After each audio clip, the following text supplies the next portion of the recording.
So what I wanted to do initially actually was start with just a very short mindfulness practice. And please make your decisions around this practice as to what's best for you. And one of the ways I would approach doing that, I can just share my screen.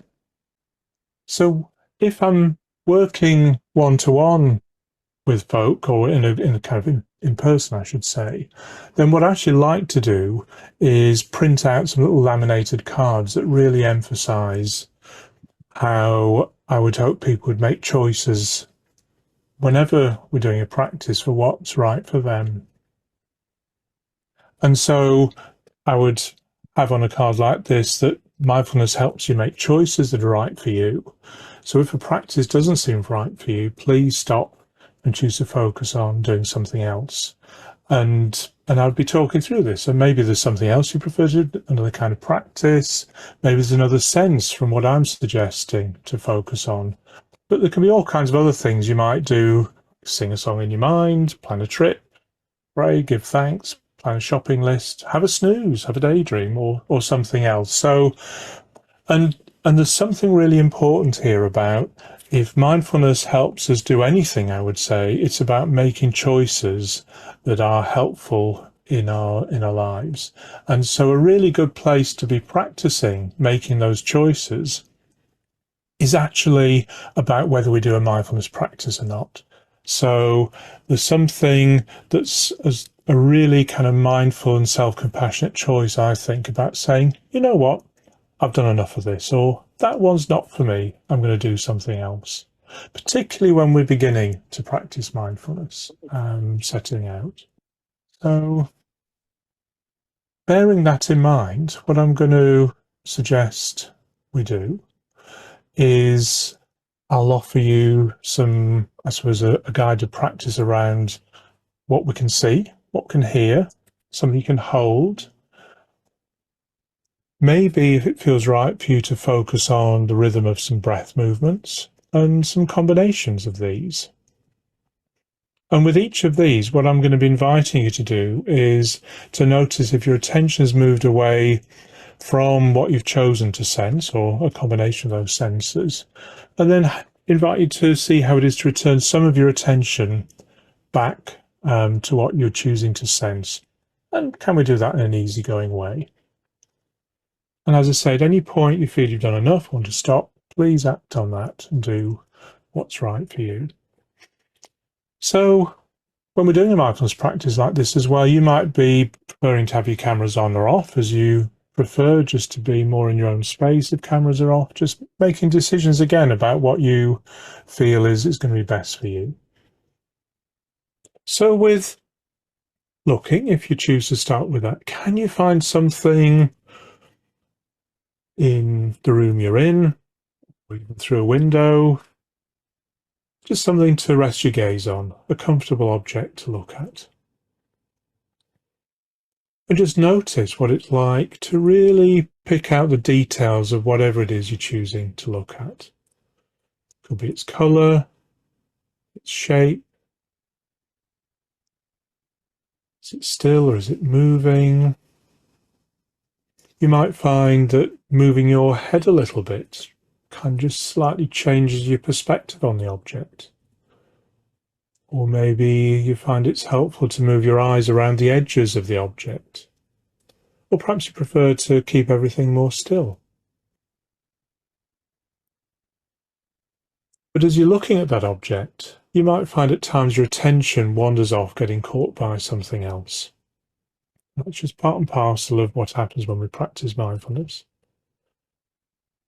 But if you notice that's happened, how is it to bring your attention back, or some of your attention back, to what you're looking at there?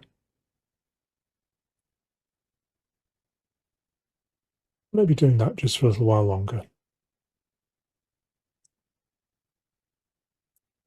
And then what's it like to shift your attention away from looking at something to pick out a sound you can hear? It might be a continuous sound, or one that comes and goes, that you're more listening out for.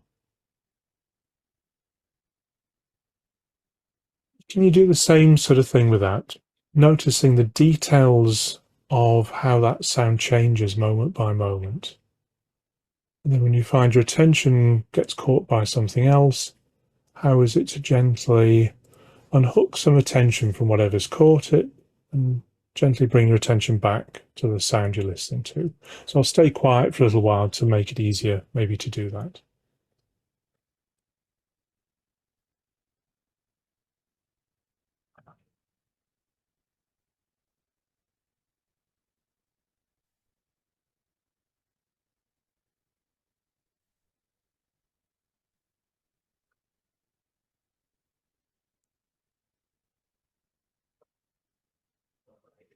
And then what is it like just to find something you can make contact with? Maybe there's an object of some sort you can hold. It could be a cup, could be anything around, doesn't really matter.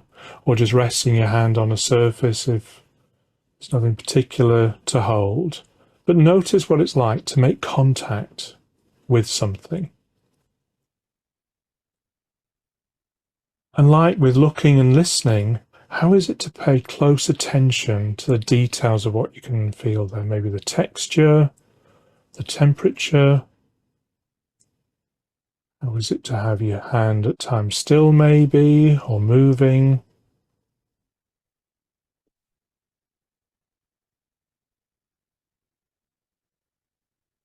As you bring your attention into what you're noticing there, maybe at times you find your attention gets caught by other stuff.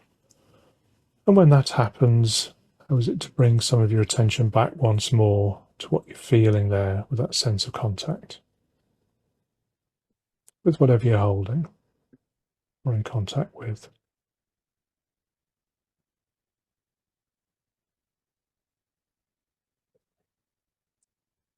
And then making real choices about whether this feels right for you. You could tune in to maybe the feeling of the rhythm of your breathing. One way of doing that is actually to take your attention maybe into how you're positioned. And if you are sitting down, then you could take your attention to your back and where your back's resting against a chair. If you're standing, you could actually lean back against something.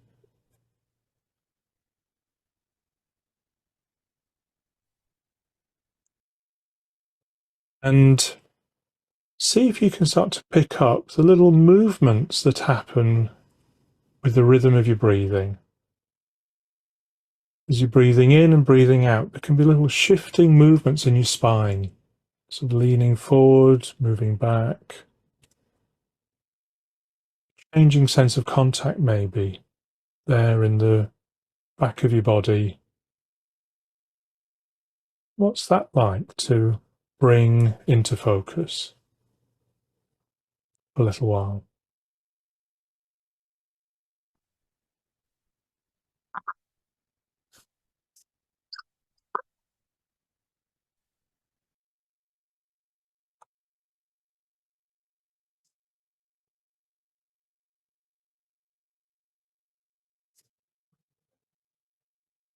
And then finally, what's it like to do a combination of movements? And one way of doing this is to maybe find a surface you can rest a finger on. So this could be, if you've got a desk in front of you, it could be your leg or really anything that's just an easy surface to rest your finger on, and to start tracing out a rectangle shape, an oblong shape on that surface. It can be small or it can be large. Tracing out with the tip of a finger. And maybe seeing what it's like to put your attention into the tip of your finger, noticing the changing sensations as you move that finger, tracing out an oblong shape. And as you trace out the shape, you might actually be looking at the tip of the finger, so there's a sense of what you're looking at. You might even hear, depending on the surface, a little sound coming from tracing that shape. You can always swap fingers or swap hands at any point, even change direction.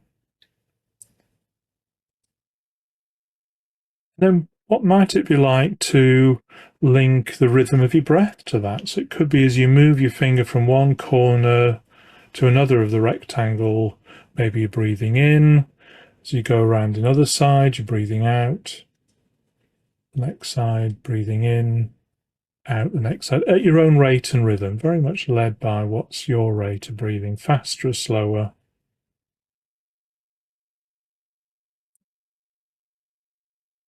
Just kind of experimenting with different aspects of that combination of sensing practice. What's that like to notice? And then reflecting back on that combination practice, maybe noticing the rhythm of your breath in the back, the sensations of something you can hold, what you could hear, what you could see. As you reflect on those, maybe noticing, did some feel easier to engage with, more vivid, more noticeable? They kind of stood out for you as a sensation? Or did others feel kind of vague or tricky or even unsettling to notice?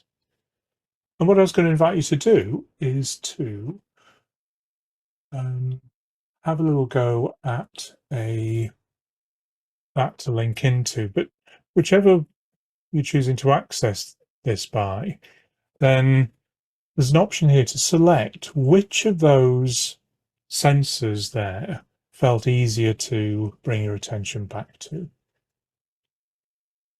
And what's immediately becoming clear is that actually there's a range of experiences here. So for some it was looking, some listening, some touch, some breath, some the combination, some pretty much all the same.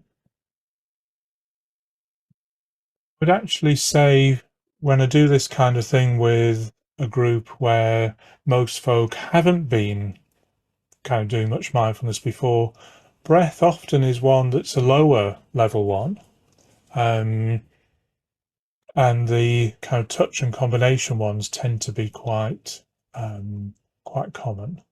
But I think this is just really interesting that different people are finding different sensations seemed easier to bring you back to. Maybe for some of us it was just the one, maybe which about the numbers don't add up to 10. Maybe it was kind of some are equal. And to me, this really captures the point of a person-centered approach to offering mindfulness practices.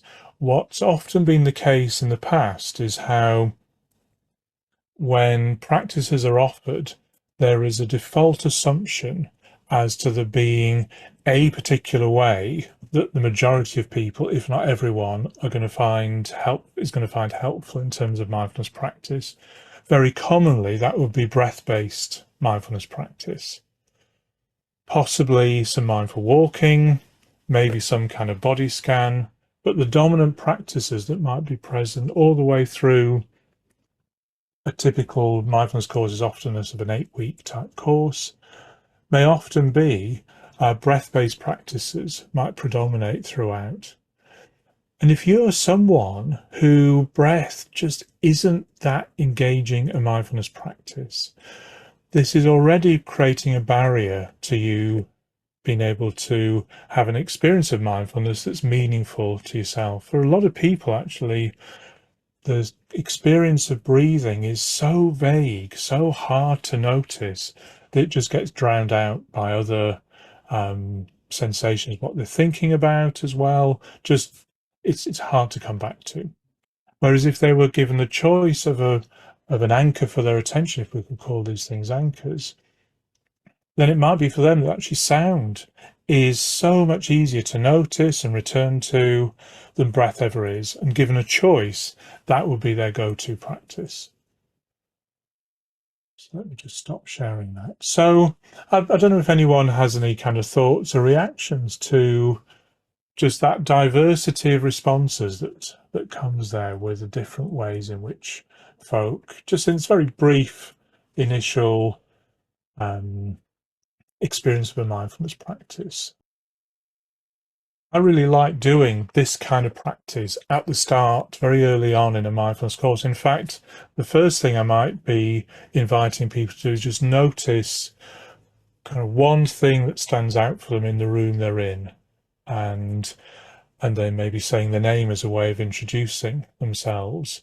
And that brings a sense of, well, different people have different experiences that stand out for them. If everyone's in the same room as well, you can work online, but if everyone's in the same room, there's a sense of, oh, well, I never noticed that. And oh, yeah. And so we can have moments of recognizing different people's experiences are different. And then if we do that kind of practice, a looking, a listening, a feeling in whatever kind of way of combination, and then it could just be a show of hands in a group, or it could be a kind of presentation type thing like that, but some way of collectively helping us know that there's a diversity of experience. I like using hand gestures like thumbs up for yes, for not sure, maybes, thumb down for no. And in a group, it's a very quick way to get a sense of whole group feedback. And if we're saying, so who found looking easier? Some will be up, some will be some down. It very quickly establishes that different people have different experiences of mindfulness. And as Lindsay's put there in the chat, it's nice to have it clarified. We're all individuals and it's not one size fits all. I think if people get that really early, then they're in a much better position to make choices about what kind of practice is going to be good for them. So if we kind of in a group share a practice or working one-to-one share a practice, someone can much more quickly feed back, maybe even if it's just themselves, to go, you know what, this isn't for me. Other people might be into this, but this isn't for me. And that sense of knowing that different people experience different practices differently, I think is so important for people to feel empowered by their opportunity to explore what mindfulness is for them. Whereas if there's a sense of one size fits all and the size that's being offered isn't your size, then it's like wearing the wrong size of shoe or the wrong size of clothing for the duration. And that might just be a bit uncomfortable, or it might actually be really, really painful to the point of distress and trauma. An example of that I think I touched on, I might touch in one of the blurbs about the courses, is that there's a really sad situation of a woman who was in a course for bereaved parents who the very well-meaning presenter of that course shared a mindfulness practice that was a kind of focused breathing practice. So there was very kind of quite strong breath sounds as part of this. It was a pattern breathing practice. And this poor bereaved parent, they experienced the sound of all these people making this quite kind of forceful breathing, a bit like the sounds that their child was making when the child was dying. And so they were taken into some very intense memories of the loss of the child. And that was hard enough. But then the assumption from the presenter was that everyone is going to find this practice helpful. And so they invited the group to share essentially how helpful this was. And the majority of the group who shared were saying this was really helpful. So this poor parent is not only sunk in their memories triggered by that experience, but then is left feeling a failure because everyone else was saying, well, that was wonderful. I feel so much better for that. Well, what's wrong with me then if I'm not the one kind of benefiting from that? Whereas if we can understand from a really early point that actually other people may find this helpful for them, but I might not. And that's okay because we're all different. And particularly then if we're working with someone or a group of people around mindfulness, to be really welcoming of experiences that our negative experiences from that, so that we're saying, I'm as interested in if you found this difficult as if you found this helpful, and I'm open to that as a possibility. Then I'm not shutting people down because they just feel they can't share that. So I will always ask in a kind of in a group context or a one-to-one context. So, was there anything that felt uncomfortable or difficult about that practice? Again, actually, thumbs up, thumbs down can feel an easier way for people to share that in a group situation, something that's more verbal. And I can see a comment in there, someone saying, yes, for them, breath work is very intense. And if anything, kind of making you feel more overwhelmed. And that is a common experience, particularly where maybe we have had intense experiences in the past where very strong emotions are often felt in the similar kind of places that we feel our breathing. And so to be attentive to our breath may be taking us into the sort of embodied places where we experience strong emotion. And this in no ways is saying that it's not helpful to offer breath-based practice as a possibility, but if it's part of a number of options that are offered equally, then people can be making their own choices. And it's possible to offer more generic practices where it's about you choosing the anchor that's helpful for you, rather than everyone having to be using the same anchor for their in a mindfulness practice at the same time. So I thought that might be kind of helpful just to give a concrete example of what I suppose I would be meaning by a person-centered approach to offering mindfulness practices, that there's something really important here about choice being kind of made really, really clear, that if we're learning mindfulness, this is about our own experience, and that actually we're the experts in our experience. We're the only ones who can know whether a practice is going to be helpful for us or not. One of the, I suppose, the framing concept that I think it's really helpful to bear in mind when we think about any particular mindfulness practice is something that is written about very well in this article by someone called Willoughby Britton. And there's a link. I'll share the PowerPoint slides after this as well. And there's a link to her article here, where she's exploring this idea that can mindfulness be too much of a good thing, is the title of this. And what she sets out, I think, very nicely is the idea that anything at all, actually, but mindfulness here in particular, that there's no such thing as something that is always helpful. There is an optimal amount of anything we might be doing in any particular situation that is about what's right for us at that moment. And maybe if there was less of that happening, it wouldn't be so helpful. So we're in a kind of deficiency state. But if too much of it happens, then that's not so helpful either. For me, an example of this is an idea in mindfulness is often about bringing our attention towards our body, to have what's often called an embodied experience.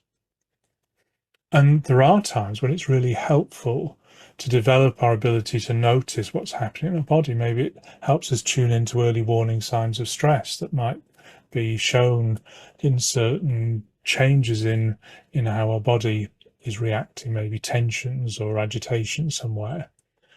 But there's times when maybe the last thing we'd want to do is notice anything to do with our body at all. Maybe, for instance, if you're having an operation, what you want is to have an anesthetic so you're numb to all of that. And being mindfully aware of that experience, just not going to be helpful in a kind of extreme case. And so there's something again about helping people understand how they can make choices around how they're choosing to practice mindfulness, helps people tune whatever they're doing to what's going to be hopefully more helpful for them as an individual that moment, rather than assuming there's a particular amount of practice that's going to be helpful for everyone in a certain way. And I think we can also have another useful framing idea, and I'll be sort of connecting these together in a bit, around a concept you may have come across, this idea of a working window, sometimes called a window of tolerance or a working range, which is saying there's a certain level of our kind of system activation where, when we have a feeling of perhaps safety to some extent, or feeling safer, when we have a sense of being able to connect to people or maybe pets or the kind of situation we're in, that we're in a good place to be learning new things, and we have a sense of feeling steadier in when our system is at this more, I suppose, a more calmer, steadier state. If though we start to get stressed or kind of feel threatened by what's happening around us, then we can move into a more of an alarm state, where sometimes it's called kind of hyper-arousal. Our system is starting to get agitated and activated. So we might get a sense of this, of our sort of stress systems, kind of raised heart rate, muscle tension, kind of getting ready to react with fight or flight to a threatening situation. And that can get so activated that we get really hijacked by our survival mechanisms, such as kind of panic or rage, just ways of just trying to get through that situation in very much a sort of an automatic pilot kind of way. It's these kind of deep protective reflexes, reactions that just kind of take us through that situation to the point when hopefully our system can calm down again. What also can happen, though, is that if the experience is really intense, we can start to cut off and go into this hypoarousal, meaning low kind of activation, shutdown, where we go into a sort of a numb, disconnected state, as again a way of keeping distance on what just feels too much. And I think, to me, what's really important about this idea of having a sort of a window within which we can work effectively, we can do the things that matter to us. And this is where one of the ways we can tell that we're in our working window, because there are certain things in a given situation where there's things that are important to you, maybe being in contact with people who matter to you, doing things that give you a sense of satisfaction and vitality, that it may be challenging, may not always be easy, but you're able to focus on doing what matters to you. But as the level of threat or stress goes up, what you start to notice is that your attention starts shifting away from doing what matters to you, and you start to fixate on just how uncomfortable or anxious or angry or kind of emotionally painful, difficult this situation is, or a sense of numbing off and disconnecting. And the thing about being in these hyper or hypo-aroused states is that you cease to do what matters to you. It's really hard to stay connected to the things that matter.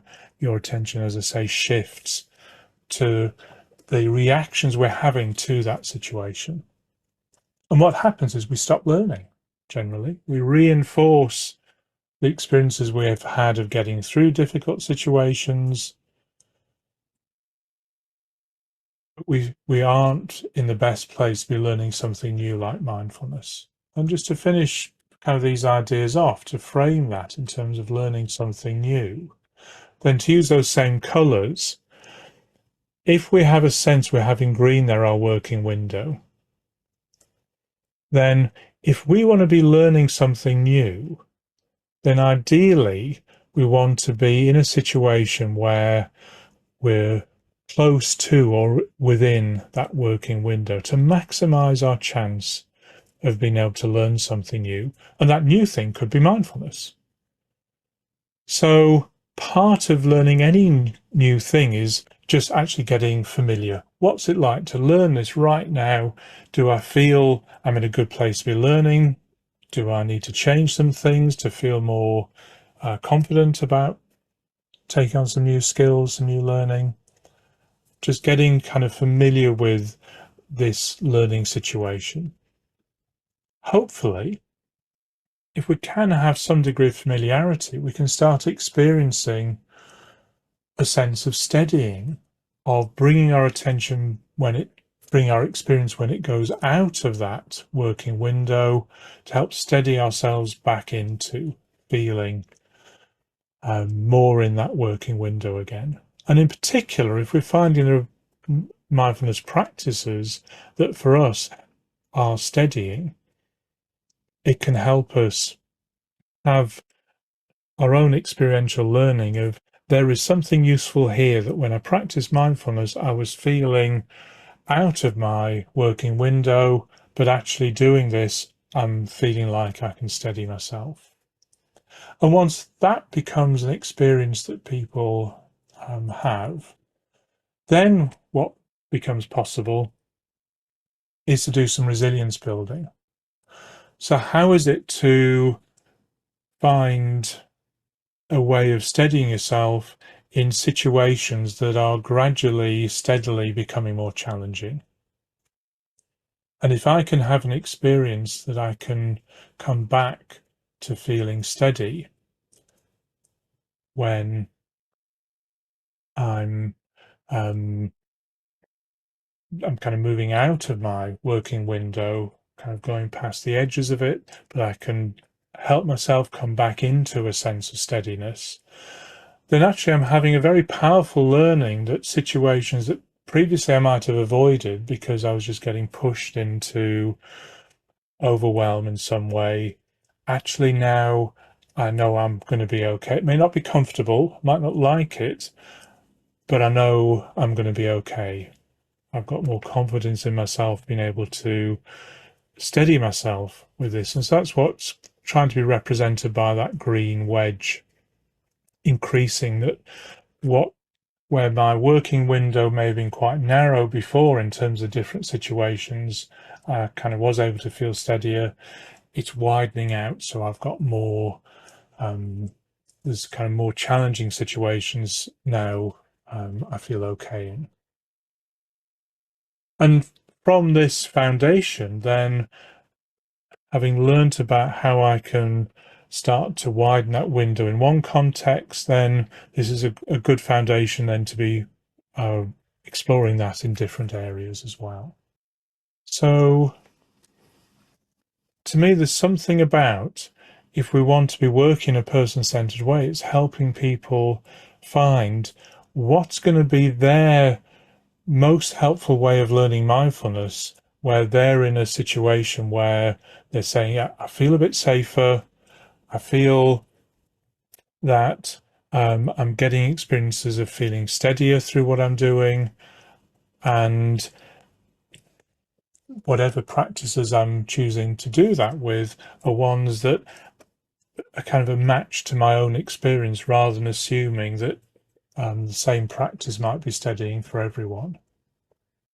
So, yeah, I think maybe from understanding the point being made there, that we can't necessarily assume that the place people are in is a place that for them is the best suited for a particular mindfulness practice. And so there might be,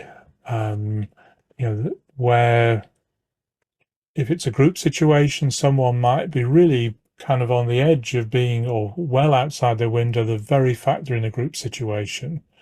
And then exploring with that person, well, how can the group be as safe feeling as it can be? I mean, a common thing I might ask people is there somewhere you could position yourself in the group, that knowing if you need to leave at any point, it's okay. And, there's maybe being right next to the door, so you can just say, that's kind of, I've had enough just for now, and give me a nod and I'm on my way out, just to know that's as much as I can cope with at that point. Or having a sense of of the of what we're asking people to do in the context of a mindfulness group, that we're not asking for what can be very challenging ways of interacting. So again, I do like kind of thumbs up, hands, thumbs down, because I think a lot of people just find there's a huge pressure if they're being expected to talk in a group context, whereas some kind of sharing through, if you want to kind of indicate, but you find to not do that as well, is just making it less challenging for people to be in that context. But that's where some discussion with people prior to people making choices about how they might be learning mindfulness is helpful. And for some folk, actually one-to-one context may be much more appropriate than a group context. My experience is that if what's been offered in terms of mindfulness practices are kind of fairly low key, that they're brief, that people very quickly have a sense of, oh, this is something I can do, then that often creates a bit of a buzz in a group where folk who might have been a bit uncertain about this kind of say, well, actually, no, this seems to be okay. Whereas if what's been offered are really quite challenging practices, then for someone who's already struggling just to be there, to then on top of that having to kind of self-regulate through a really challenging practice, that can just kind of take them so far out of the window, actually you may not see that person again. And I think this is again one of the risks of perhaps the more standard ways of offering mindfulness approaches, which the kind of classic structured approaches in a secular context were mindfulness-based stress reduction, mindfulness-based cognitive therapy, which could have a 45-minute body scan practice. And that means often the person is going to take their attention body area by body area through each part of their body for a long period of time, could be 45 minutes. Often that's with an expectation the person will do that lying on their back on the floor, kind of without often much of a sense of choice. This is just how it's done. And that there can be folk who might find this a really, really challenging thing to be doing that, sort of helped into that position because this is how it's done. And so if someone in the midst of that long body scan starts to, maybe their attention is being asked to make contact with areas of their body where maybe they feel a real sense of kind of triggering into trauma, and you're there lying on your back in a group of strangers, this is often a practice that's done in session one, what on earth do you do? How can you get up and leave? But you're on your back. You may be surrounded by other people that you might be stumbling at. There can be a real sense, and I've had people reporting this experience of feeling kind of really trapped in that experience and getting re-traumatized by what's happening there. And so if being in a group wasn't kind of an easy thing for you anyway, and on top of that you're having an experience like that, then maybe your mindful choice is to never go back to that group again, because this is not a place that you're going to learn very effectively, because you are not in your working window. You're in a place of maybe panic or shutdown as your ways of getting through. That isn't to say that's true for everyone. Some people have amazingly liberating experiences through doing an extended body scan in session one. But if we're not careful, we can assume that's true for everyone. And we may be finding some folk are really struggling in that kind of structured in that approach to structuring mindfulness practice. AJ, if I have that right, I can see your hands up.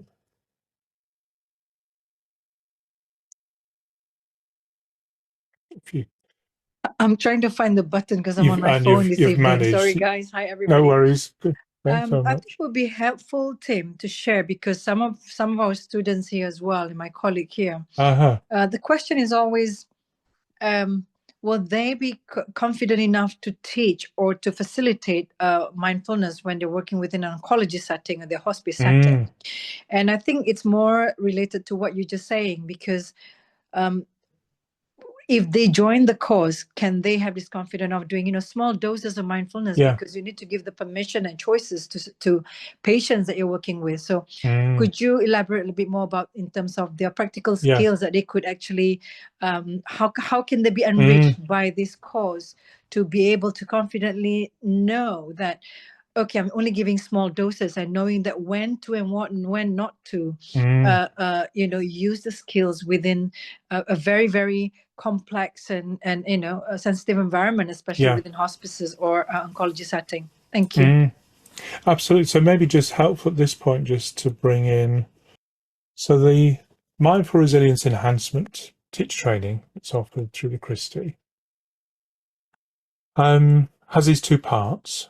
So the aim of the first part is this experiential exploration of a trauma responsive set of mindfulness practices.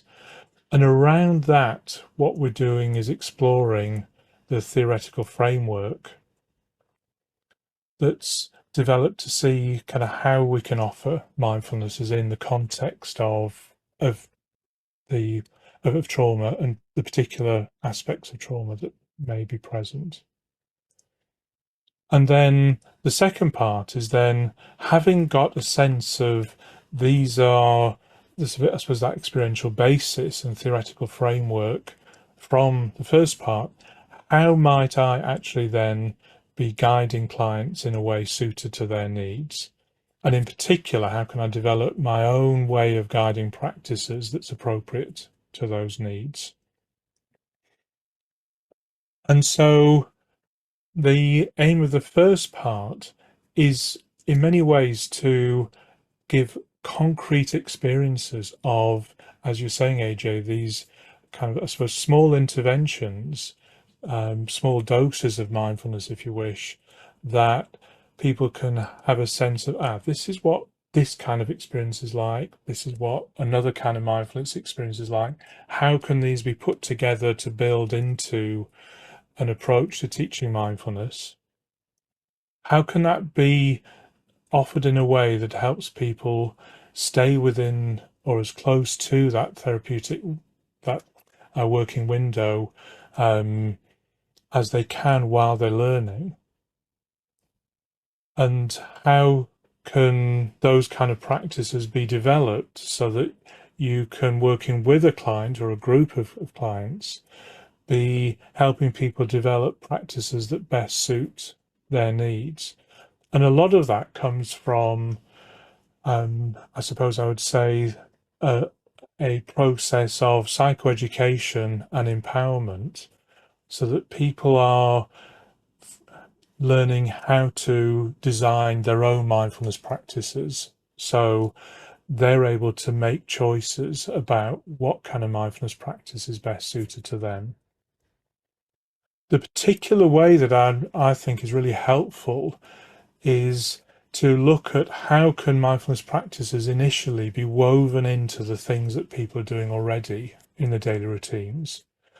And so a very common approach I'll be using both on the course, but also with people in groups or one-to-one, is to think about from waking to sleeping, what kind of things you're doing in your day that are happening in the times when you're not in red alert, you're kind of heading off maybe into at least kind of yellow alert, or may even have some sense of feeling a little bit steadier or calmer. Where in your daily experience are you at your calmest? Even if that's still but at least it's a calmer than a really kind of peak kind of overwhelm. And what's happening in those places that could be something that could grow into a mindfulness practice? So, for example, someone might say, well, you know what, it's just when I get home, and I get my work clothes off, put my gym jams on, I flop in front of the sofa, I just have a moment when I can just, I can just kind of catch up with myself. And what working with someone, what might emerge there is saying, so when you're kind of having that experience, what would it be like to kind of mindfully put your gym jams on, to really feel the different sensations as you're doing that? Maybe you get a drink together, put the kettle on or something like that. Are there things you could be doing to really mindfully notice the different sensations that are part of getting yourself a drink for you're going to be having when you're flopped on the sofa? So what can emerge is ways of practicing mindfulness that are embedded in people's existing routines in their life. The really good thing about those kinds of mindfulness practices is they're ones that can happen even when people are in really, really tough times in their life. They're often still doing some of these everyday activities. And if a mindfulness practice is built into those kind of activities, then these can become little breathing spaces for that person just to recharge and collect themselves. An example of this, of kind of working in the oncology setting, is um, someone who is working in that setting who will talk to people at the bedside and ask them about, well, what's their experience like in that setting? Where are the moments from waking to sleeping on that ward or in that room where they feel there's a little bit of calmness, a little bit of possibility of maybe doing a mindfulness practice, and what kind of things are happening at that point? Maybe there's some food, there's a drink, maybe there's something like a hobby or a crafting thing they might be doing. So, or there might be particular types of mindfulness practice that that person feels really helpful, like maybe a sound-based practice or a kind of holding an object-based practice. But what can be explored with that person is what would be available in that kind of situation as a steadying mindfulness practice. And so what this course is about is helping people develop approaches about how, knowing their clients, knowing the patients they're working with, what kind of approaches would be most helpful for that person in that kind of context. So very much the first part of the training is, I suppose, is giving a sense of the breadth of different types of practices that could be used and the theory as to why these might be helpful. And then the second part, well, how might you be making informed choices about how you're working with people to identify the most helpful practices for that person that are starting points for developing a mindfulness practice that then working with that person maybe can grow into different forms of mindfulness practice that person finds helpful in different situations. Does that make kind of any sense of that? I don't know if that's answering your kind of question there, AJ. Another question would be, I'm just trying to, memorize all the list. I got a few coming and going. But I think another common question that usually students want to know is really, if they do the MRE part 1 and then make MRE part 2, could you give a little bit of indication on the theory and practical practice that they get, in terms of percentage? Do they get quite a lot of practice experience with each other so that they can gauge the experience? And also maybe a little bit more also touch on if they want to expand their practice beyond MRE 1 and 2, where can they go from there? So you can share that as well. If it's, they may not say anything now, and then I'll be bombarded by emails. I'm like, oh, I should have asked him that. Well, you can always get them to, contact email me you, as well if but need I'll be. just keep throwing, because whatever that comes to no, my it's mind, helpful. I thought, thank you. So I would say that it's probably fairly evens throughout both part 1 and part 2 from kind of experiential practice and theory. So because in the first part, what I'm often doing is sharing a particular practice and then unpacking why this practice has been offered in this particular way so that it's less likely to be triggering of people who may have experiences of trauma. How there may be choices to be emphasized in how the practice is offered, and to connect into, I suppose, some useful theoretical frameworks that can inform the choices people are making in terms of how they're working with clients or patients. The second part then is very much about how can I develop the skills to feel confident to share a mindfulness practice with someone, to guide a mindfulness practice. So we'll be doing kind of pair work, guiding each other, and then unpacking how that was, reflecting on that, and again connecting into further ideas around how we might sequence different forms of mindfulness practice, putting together sequences of practices to, I suppose, to develop a curriculum that suits the people that we're working with. So there's very much an experiential aspect to both, but a different quality of that. The first one is very much the person's own practice. The second one is about then practicing with each other. So they're developing those skills. And I would say that the experience people have is that it's a very confidence building approach, so that people very quickly get a sense in that second part of, actually, this is doable. I've kind of found my way of guiding others. And so there's a foundation there that people can then confidently develop. And in fact, the focus is not teaching specific practices. The training is about identifying the generic components of different types of mindfulness practice, so that then, even if it's not one that we've covered on the course, there can be a sense of, well, if I was to teach that, I can see there's a bit of this aspect, a bit of that, and it's put together in this way, and I feel confident about those components, so I know I'll be okay giving this a bit of a go once I'm kind of got a sense of how that practice is offered. In terms of further development, further options, as you may have seen in the kind of links from this course, I do regular, every a few 2 or 3 times a year, typically, some additional kind of training things that pick up particular aspects of kind of offering mindfulness. We do have a third part to the course, but it tends to be the first and second parts actually seem to satisfy most people. So it's probably every couple of years there's a further part that I offer for people who want to take that a bit further, that looks more about how, well, actually particularly about how, once we've offered a mindfulness practice, how can we help people inquire into, reflect on those practices to reinforce the learning, which is really helpful, and then looking at working with more intensity that might be present. What practices are helpful around more intense experiences?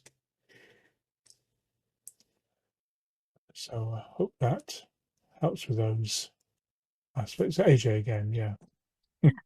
I know. I am asking on behalf of quite a few No, I number know, of please people. do. So, It's yes, useful to have. it's easy. I think another thing that you could share, perhaps, the question of will the student be expected to complete any task? If there's any task, how many times, within the 5 sessions? I think we have got 5 or 6 sessions for the part Yeah, 1 and 5, 6 sessions for part 2. it's 6 for each. Yeah, Yeah, what is the expectation? there's no assessment. Yeah. It's very much aimed at offering people a framework that they can then develop at their own pace. So some people will say that after the course they're in a position where they're kind of already getting going, offering teaching. Others are just kind of wanting to take it slowly, but they have the foundation then for, at the point they do want to implement what's been learnt, then that's there. So there's not an expectation, well, there aren't any assessments directly linked to this. If people are doing the Christie diploma course, there may be elements of their learning they're bringing into other aspects of the assessments, but there's nothing specific within the mindfulness modules or mindfulness courses that's an assessed component. It is very much you know, for each person to take from it what they want. Just correct me if I'm wrong, but Mm. you do share the content materials and recording after each Yes, session, right? absolutely. Yeah. Yes. So So just to make sure it's, yeah. every session, all the materials are there, and I record each session. So if someone misses a session, they can catch up again. Yeah. Any other kind of queries about the training that we're offering at Chrissy? If there are ones that are things from that you wanted to touch in on. I'll send a link out to these sessions afterwards to everyone that's booked. Hi, Janet.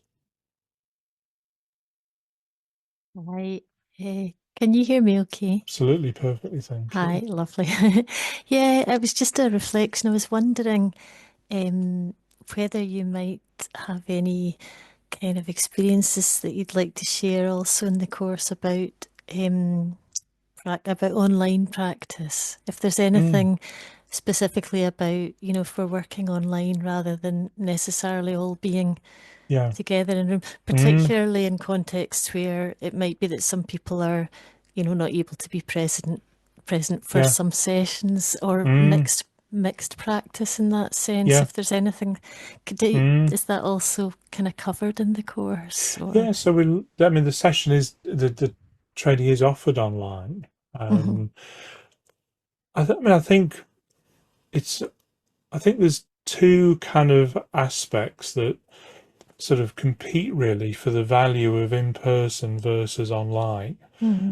That again, each individual might find quite a different kind of place that balance sits. There's something about being present in person, which can, for some people, be very steadying because you have the immediacy of a shared group experience that can feel much more connected and present than it might do in an online context. And for some people, that shared group experience, in many ways, can be more important than much of the content of the course. It's if there's a sense of I'm with a bunch of people, and actually in other places of my life I feel really challenged and unsafe when I'm with other people, but in this group I'm actually starting to feel that this might be okay to be around some other folk. And I think there's something about practicing mindfulness together, particularly simple mindfulness practices, where there's a sense of kind of group experience of, well, we're all in a group context often being a little quieter as I'm doing the practice, but I've got something to do, so I'm not feeling like, what the hell am I doing? We're kind of, what am I supposed to be doing here? No, I know what I'm doing. Everyone's doing the same kind of thing. It feels okay. And what is kind of emerging in a discussion after that is people just saying kind of simple stuff about what they were noticing was happening in that practice. So I'm not feeling like there's something really complicated going on here. I think folk can find that sort of experience very, very profound to say, oh, there's a bunch of people here I feel okay with, and I may not have that experience anywhere else in my life and not had that previously in my life. So that is something that I feel can be more present in person than maybe is experienced online. We don't have quite such a sense of embodied connection to each other. However, there's other folk who actually that sense of embodied connection is just too much, and being online is quite enough. Thank you very much. And I'm quite glad to have a sense of being in my own space and not feeling quite so connected to other folk, because that may be too difficult for where that person is. But the thing that I think is really helpful with being online, particularly if the person can be online in the place they might be doing some mindfulness practice in their own life. So if it's, a room in their house, or maybe it's somewhere in the centre that there's some sense of privacy and safety, or at least feel safer in that place, then to practice in the place where you are likely to be practicing in your life makes a connection that I think doesn't happen when we have to go somewhere to learn mindfulness. And so the advantage of online potentially is that you're rooting their practice experiences in the place they're in already. And so it kind of has that immediacy that may not happen in a unfamiliar or a classroom setting. I really kind of encourage people to turn their cameras off if they want to when they practice. There's a funny bossiness that happens in the context of teaching mindfulness that really baffles me, where people seem to get into this habit of telling other people what they should be doing. And it's a thing in some sections of teaching mindfulness where people really, really push folk to have their cameras on. And I think, well, if you're sitting there doing a mindfulness practice with your camera on, how much of your attention is on, am I looking okay on screen? I'm not drooling, am I? Am I looking like an idiot? Whereas if you turn your camera off, you can just say, no one, I can even just not do the practice. I can get up and make myself a brew.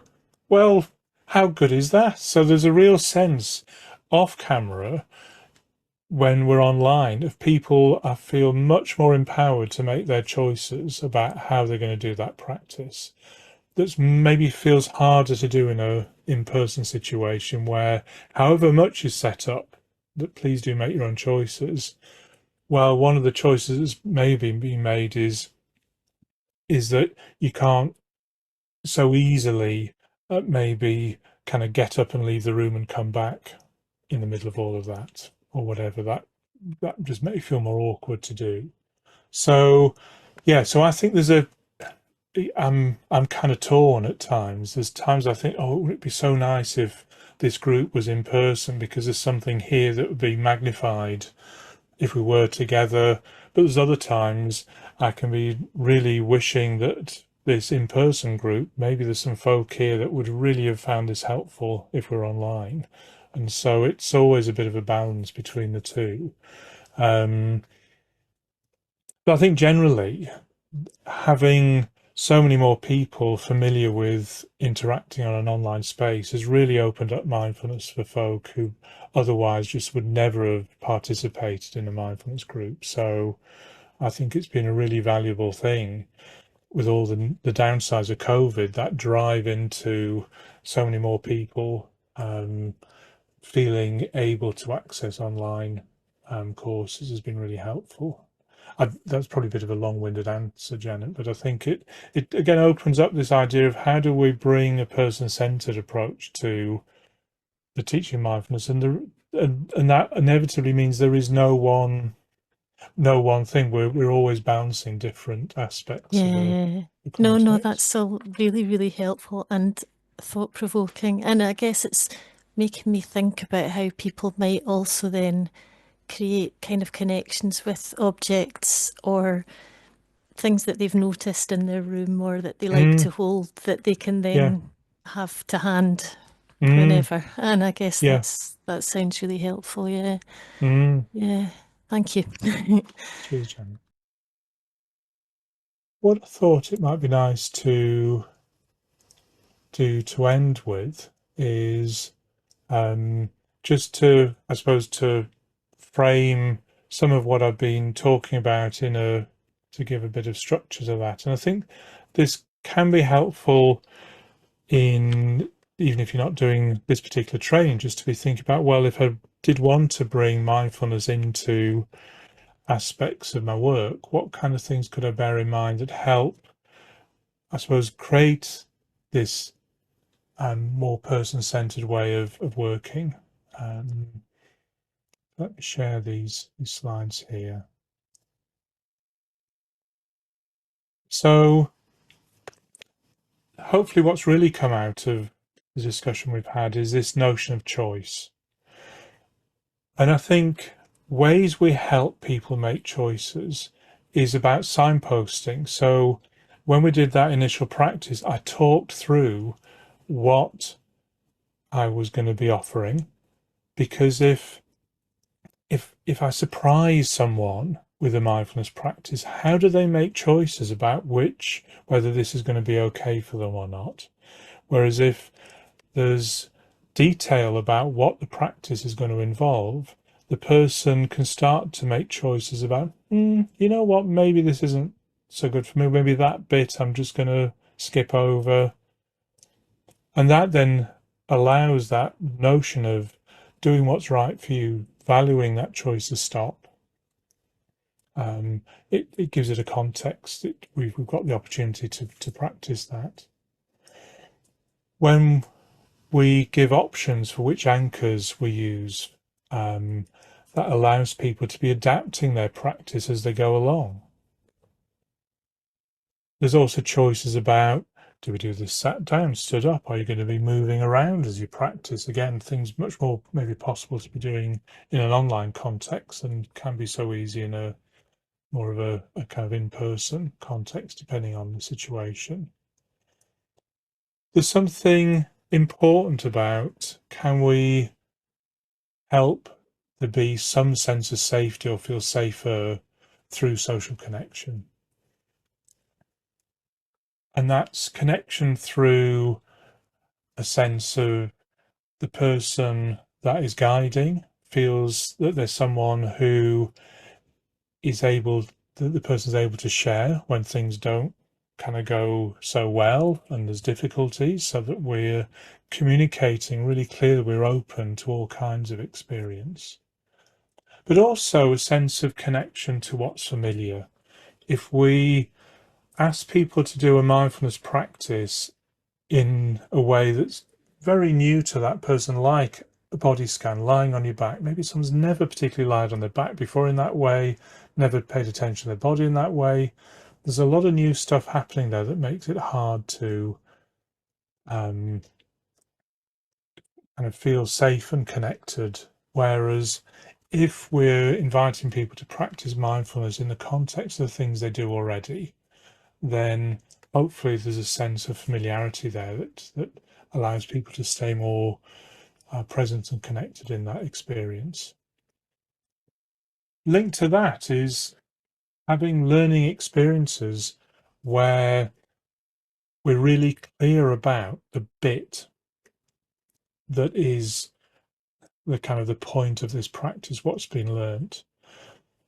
And so again, in that context of a body scan, if it's new for you lying on your back and it's new for you to pay attention to your body, how do you know what it's like to then attempt to hold your experience more mindfully, as opposed to maybe having such a sense of novelty with everything else going on? It can feel really confusing which part of this is a mindful experience, whereas something really simple like, what's it like to notice an object you can see? And if your attention wanders off, how is it to bring your attention back? The novel bit there is about noticing your attention wandering off and coming back. And so that can open up a really focused discussion around how our attention gets hooked by stuff and what's it like to unhook our attention from those things that catch our attention. Chunking things down. So going to the next slide, just a bit there. So small steps. So we can break things down to do a little bit, get feedback, repeat it. If you know how to do a little bit and then stop, then knowing how to stop, knowing how to come out of a practice, end a practice, gives you confidence that maybe you can do a little bit more next time. So moving in and out of anything we do often gives confidence to explore further. A bit like if we're learning to swim, maybe we sit on the side first and just dangle our feet in. And then if we can figure out how to step into the pool and step out, then knowing how to get out, maybe we feel a lot more confident about then trying other things in the pool. If we don't know how to get out of the place, well, that can just feel really unsettling. And then finally, this quality of compassionate curiosity. How can we welcome people's reactions and responses from a point of view of, you just can't get it wrong. Whatever's here is whatever's here. And can we meet that with compassion about where maybe at times there's feelings of distress or discomfort, but a neutrality. So it's not about saying, well, what should have happened here is you should have reacted this way. It's just, no, can we be open to people's reactions being as they are, and we are willing to explore whatever's here in the way that it's here. Cover that slide. And so I like this notion. I'll often put a sign up if it's kind of a physical course, that one of mindfulness, you just can't get it wrong.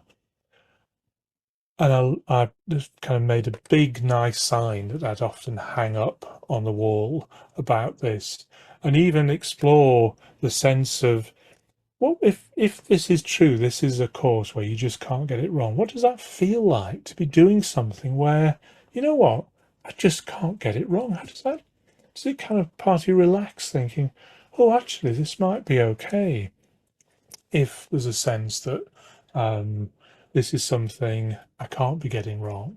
So it can be something really encouraging when we start small, adapting to people's own experiences, where there's a sense of, yeah, I'm getting this, and I can see how this is something I can kind of make my own here.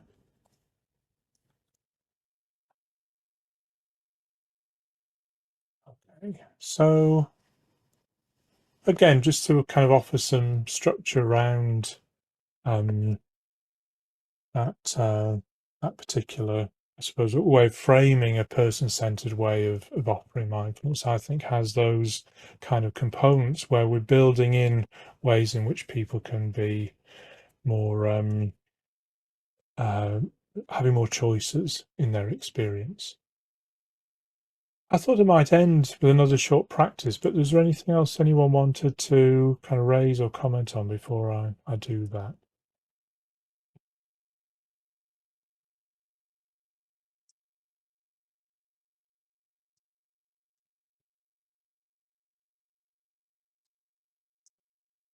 And so what I thought might be interesting to do, and this, if I was kind of putting a sequence of sessions together, I probably initially would have done some practices around kind of looking and listening and holding an object, maybe a sense of moving. So a lot of mindfulness practices often assume we're going to be keeping our body still.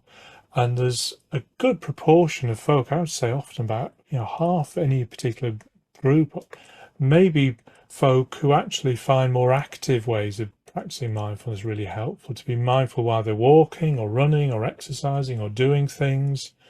And so having options where you've explored maybe ways of sensing when your body is more still, ways of sensing, choosing anchors when your body's more active, is a helpful foundation.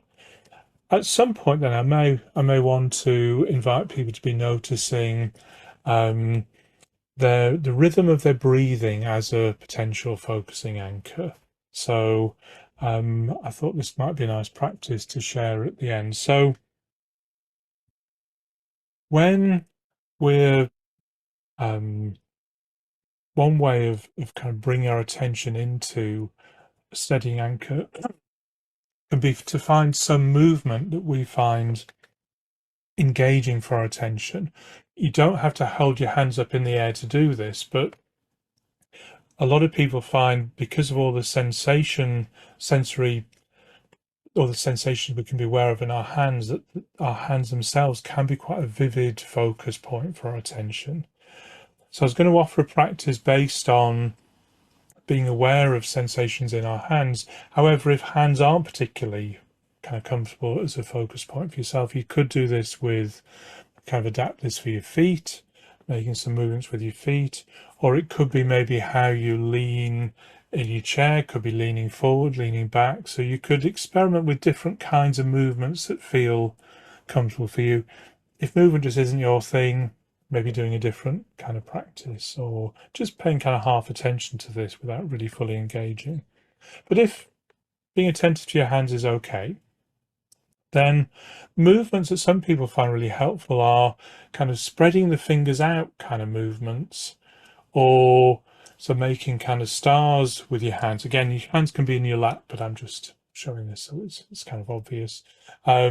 So maybe take your attention into your hands, so as you stretch your fingers a little bit in one hand or both hands, you're aware of that movement, and then as you release the fingers, there's a sense of that feeling of release. It can be just a little bit, or it can be more intense, whatever way is comfortable. You can also experiment with clenching fingers. So some people find clenching the fingers gives a strong sensation. So you can clench your fingers and then release. Often many people find it's comfortable to have the thumb on the outside when you're clenching your fingers and releasing. And so one way of doing this practice is to see what it's like to bring your attention into your hands while you're making a movement like that, either spreading your fingers out or clenching your fingers. You could even experiment with clenching one hand and stretching your fingers out on the other and kind of alternating between the two to produce a set of different experiences. Who knows what you might find kind of interesting to experiment with. And it may be that for you, just noticing the feeling of a movement going at your own rate and rhythm is kind of enough. That's something you can engage with. Maybe your hands are resting on a surface and you can feel the changing sensations under the surface as you open and close your fingers in some way, or clench and release. Could be resting in your lap.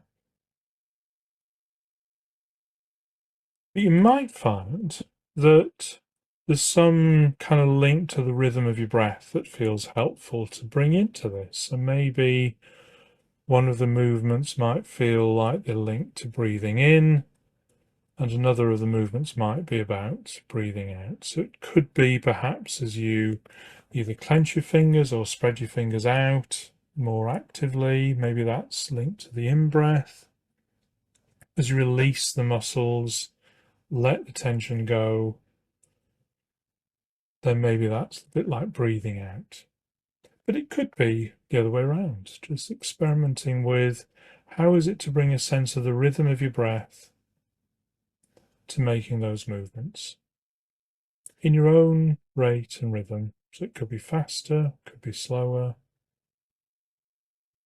And if you find your attention is wandering off elsewhere, how is it to come back to what you're noticing there? And I'll just leave a gap of 30 seconds or so just to play around with that mix of rhythm, the hand movements, your feet moving. You can bring your feet in if you're doing your hands, who knows, or your spine moving forward and back a little bit. Be noticing sensations in just the area that's moving. Or you might notice how it kind of ripples out, that you may even feel movements in your arms or your legs or your shoulders. Again, can be more of your whole body involved in that part of your awareness. But coming back when you find your attention gets caught up in something, how is it to come back to maybe the feeling of movement, maybe the feeling of the rhythm you breathe in. And as ever, stopping if you feel that's enough of that.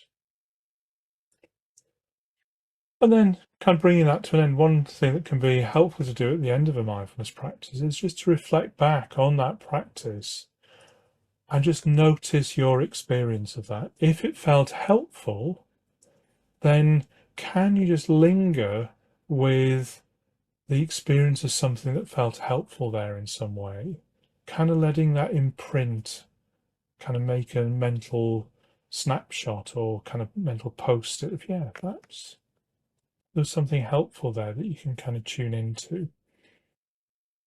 If it felt less helpful or kind of unsettling, then it can be a real opportunity to offer yourself a bit of support, maybe even resting a hand over an area that feels a bit agitated or unsettled, or offering yourself some supportive words, just to acknowledge, yeah, that wasn't so easy. Wasn't comfortable doing that, but maybe there's something reassuring you can be saying to yourself in support of that. So that kind of practice I find really interesting, where sometimes there can be people who, when they brought their attention to their torso, find breath as a focus a really unsettling experience, because it can be so linked into emotions, whereas to have that more kind of externalized sense of the rhythm of the breath, moving with kind of the breath more there in the sense of rhythm, but you focus on your hands, can be, yeah, the breath sort of there in the periphery, but actually it's kind of less helpful than more helpful than that central kind of focus. Anyway, hopefully there's a bit of a kind of flavour of some of the things we might be exploring if you were wanting to do the training. If this is stuff you've done before from previous sessions, then hopefully some reminders then. Really nice to be seeing familiar names around. There's a session I'm doing, goodness, is it in May, that that's looking at sort of starting points, ways in which maybe we might choose to introduce mindfulness practice. I'll when I send the recording out, I'll send a link out to that. It's another free session like this. Thanks so much for being here this evening. And as I say, I'll send it'll probably be this weekend when I'll process the recording, and I'll send a link out to everyone with that. And I look forward to hopefully seeing some of you in April as well. Do email me if you have any other questions. More than happy to reply to those. So take care, everyone.